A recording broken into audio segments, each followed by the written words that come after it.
for many people that are working for government, you want to push government to be more innovative, to create more.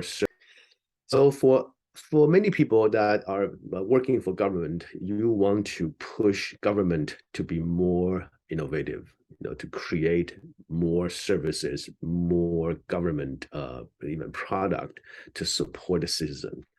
The public sector innovation work very differently, and it's a lot more open, a lot more collaborative, and also the step-by-step is need to be more carefully managed. Unlike private, the CEO or small team can say, hey, we do this, we invest in this, or we don't do this, we switch to a complete different product and service. Public sector process is important. For those of you who are interested or working for government, you need to look at the following model and know how do you become a successful innovator within government sector. So these are different models. They are similar. We're going to go through them. So you should take a look. In government, the decision usually is kind of one way. Unlike private, you can go through the very quick iteration, put out some services and try it for a few days. Doesn't work, try it for a few days. Government usually have to go through a more rigid process. The first one is first stage, is initiation. That's just starting to think about this. So agenda setting, you decide what is important, what problem you need to solve. So this is usually set in the management of the government or the legislator. Then matching. Then you look at innovation available and look at the problem, and you match the innovative solution to potential problem. Then decision point. At that time, you decided, okay, this is innovation we will adopt so to solve the problem. Then you go to the second part is the implementation. Then you look at the detail. Do you need to restructure the problem, restructure the solution to make sure they fit? Then you start to actually implement it and to find out what's the problem, clarify any issues that occur when you actually implement it. Then the last part is routinization. What does that mean? Is that after you introduce a new service in the government, you need to build that into a systematic process. For example, when I lead an organization, until an innovation is actually practiced, reviewed, and put into a standard operating procedure with the evaluation criteria in it, the innovation is not done. So the important part for a lot of innovation is that you need to clarify the benefit, right? Make sure it actually works and worthwhile. Then you need to build that into the system so it continue to be exercised, continue to be provided, not just innovation. Sometimes you do it for 1 year and just disappear. You need to routine or make it a standard operating procedure. Then that innovation is considered completed. Okay. Other concepts are kind of similar. You also go through the 3 stages. Idea generation is, do you want to do it? What innovation you need to pursue? Then this one is to evaluation. You have different options. Do you use a website, a cell phone, or TV, or what are the tools? Testing and analyze the business. Okay, how much does it cost? What could be the benefit?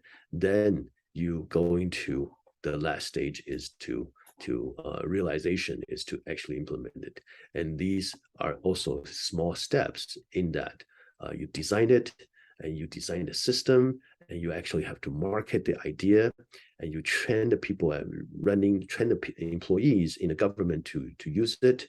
Then you test it again, and then you full scale launch it. Then you have to review it.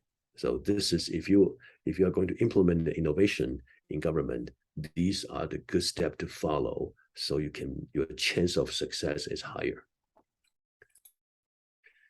So yet another model, this is kind of visually and more interesting, is that what it does is it try to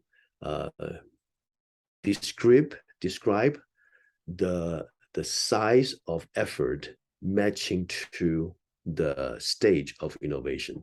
So when the problem starts, your investment and your effort is very small. Then you observe the problem and you generate ideas. So, okay, hey, we have the problem.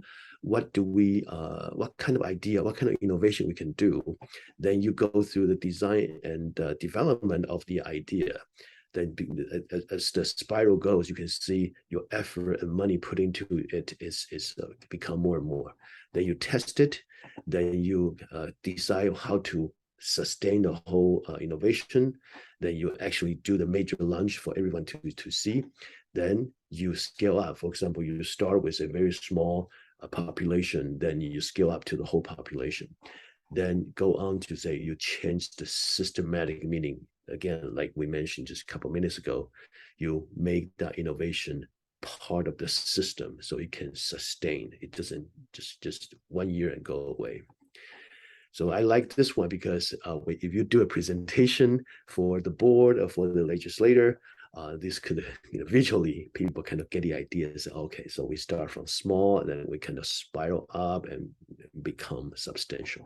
And we always have to remember, you start identify the problem, then hopefully the result is systematic change. A change produce a good value and long-term change, not just one time.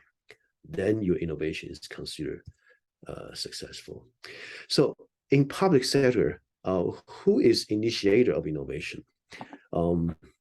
You can have policies as politician, right? You have a legislator, you have representative. So these are usually the one that start the process. Then you also have internal public sector, we call it entrepreneur, but really it's managers. It could be governor, it could be president, could be the lower level ministers of different department, even frontline innovator. Frontline staff could be an innovator in public sector. Okay.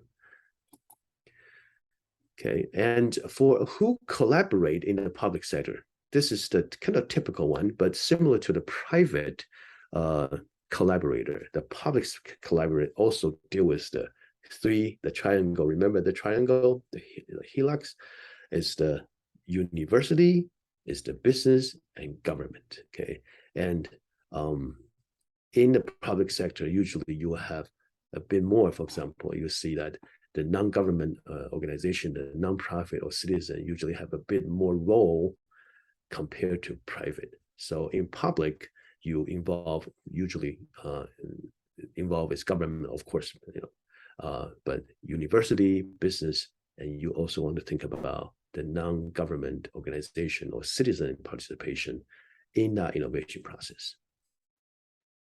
And you can see that so in the PSI, the government in the middle, government want to create innovation, and you have to think about the universities, the business, the citizen. And if you deal with larger scale innovation, then you have to consider international organization that might help you. Even if you want to do a big project, the United Nations might have to be considered as a part of the process.